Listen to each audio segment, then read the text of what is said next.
बे न्यूज़ में खबरों अपडेट जो सिलसिलो जारी है। खबर शामिल कयूं पिया भेटेशाह का।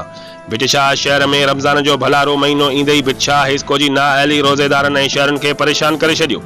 गैर एलानिया लोड शेडिंग के खिलाफ लाखने लतीफ़ जा शहरी रोडन ते निकिरी आया।